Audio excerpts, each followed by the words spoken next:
Ayos ka lang? Ay, may gusto kasi akong sabihin sa iyo. Ha? Ano yun? Vi, I think I like you. Sus, yun lang pala eh. I like you too. Talaga? Of course, best friend kita. Ba't naman di kita magugustuhan? Ah, best friends.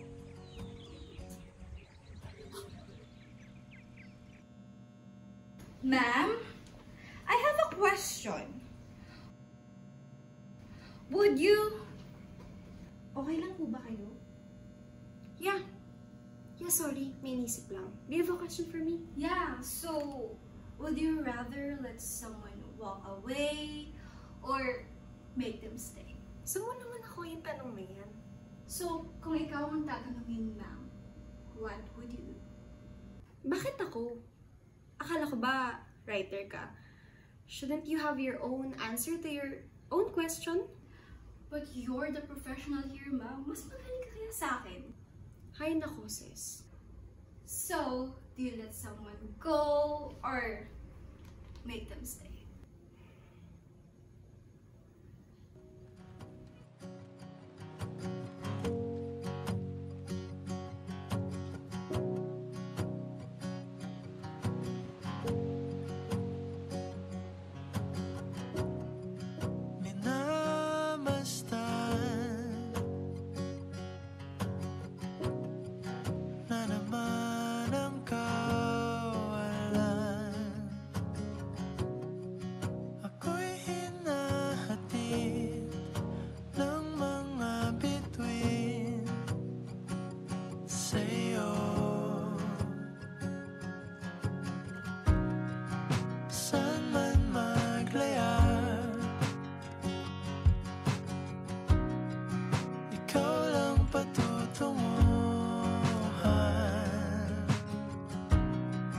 Sa aking pagdating, sa'yo ko lang sasabihin.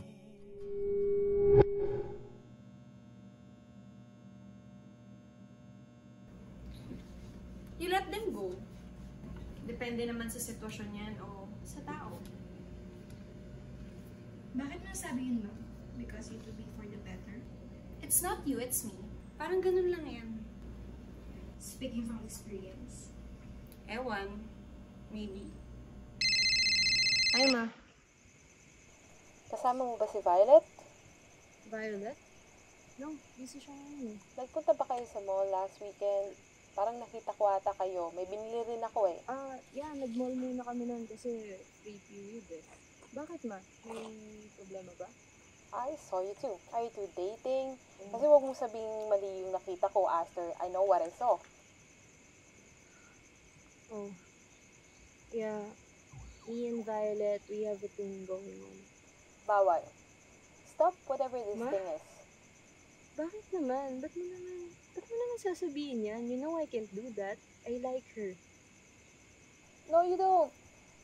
So what, sinasabi mong bakla ka na ngayon? Ma, hindi ko alam na aabot sa ganito, but yes, bakla ako. I like her. I love Violet. What about marriage?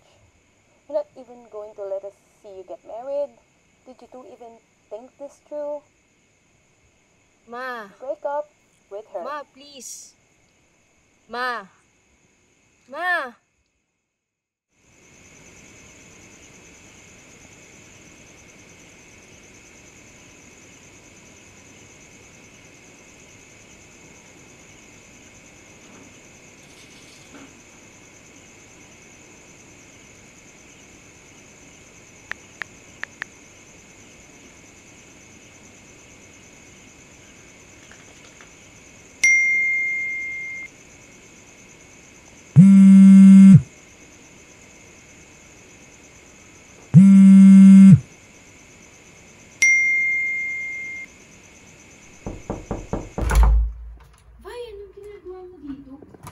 ginagawa ko dito?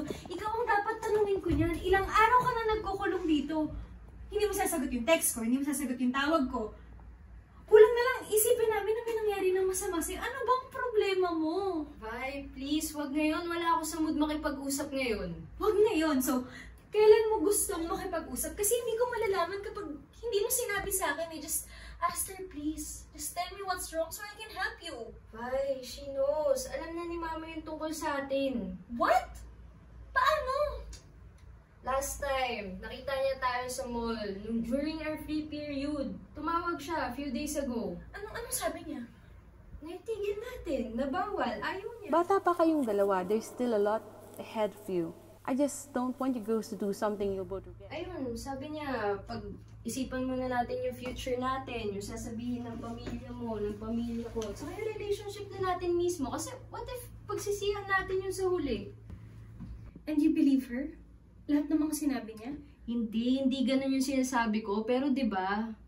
Pero Aster, para saan pa pala yung mga pinagsamahan natin, yung efforts natin para sa relationship na to? Ganun-ganun na lang yun? Ay, hindi mo naiintindihan eh. Hindi ka nakikinig. Hindi mo naiintindihan yung sitwasyon. Anong hindi ko naiintindihan, Aster? I know at first, ako yung nalito, ako yung nagbigay ng mixed signals, pero nung na-realize ko naman yung feelings ko, tsaka yung gusto ko para sa relationship natin, ikaw naman yung umalis. Ikaw yung nawala, ikaw yung dumistansya. Pinagsisisihan mo ba tayong dalawa? Hindi ko alam. Confused ako ngayon. Eh ako? Nagsisihan mo ba ako?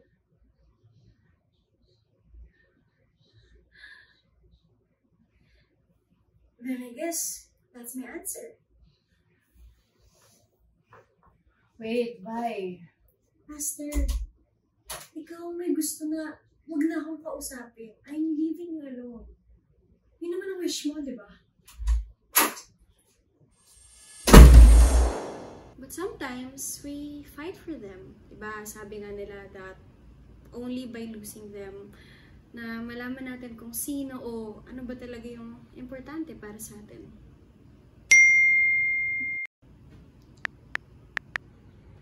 Sorry sis, alis muna ako. May importanteng lakad pala ako ngayon. Alright, may date ka, di ba? Siyempre, important day eh. Ikaw na bahala dyan sa dilemma mong yan ha. Kaya mo yan, just use your imagination. Writers tayo, di ba? Sige na ma'am, gora ka na. See you next week. See you on Monday. Don't forget your manuscript pa. Alis na ako ha. Bye!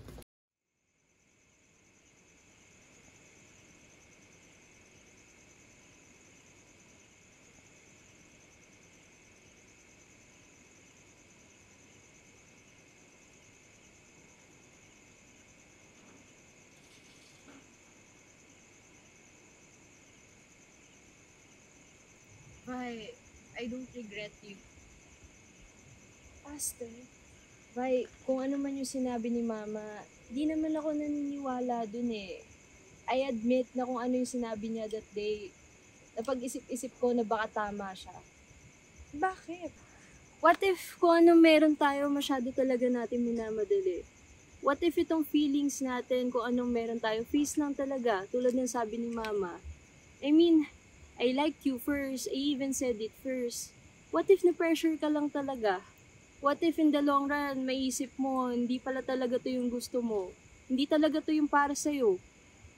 Aster, Vi, hayaan mo muna ako magsalita. Hayaan mo muna ako matapos. Hindi ko nasabi to sa'yo last time eh. Okay, go ahead. I listen. Natatakot ako, Vi. Natakot ako na baka pagsisihan natin to. Na baka pagsisihan mo to. So naisip ko mas okay na hindi muna tayo magkita. Habang maaga pa. Pero Vi, wala naman akong pinagsisihan ni isa dito eh. I don't regret you. Ikaw ba? I don't regret you. Hindi rin kita pinagsisisihan. Actually, gusto kita. Ikaw, gusto rin kita. Sobra. Alam mo, naiintindihan ko naman si tita eh. Alam ko kung saan siya nanggagaling, pero kilala mo naman ako, di ba? Wala akong pakialam sa sasabihin ng iba. It's just that, just please give me time. Okay. Yung sa pamilya ko, ipapakilala din kita soon. Okay. Tsaka, whatever happens, kung ano man ang mangyari sa future, pero kung ano man yun, gusto ko kasama kita. Ako din, gusto ko kahit anong nangyari kung kasama ko. So, okay na tayo. Oo naman, okay na tayo. Just, whatever happens, we're in this together.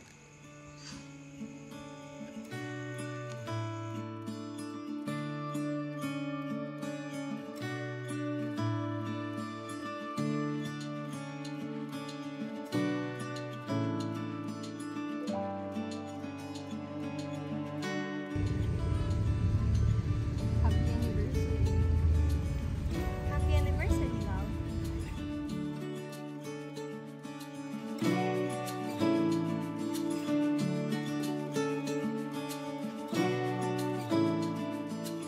Oo nga pala, pinapatanong ni Mama kailan daw tayo pagluluto niya daw tayo and all that.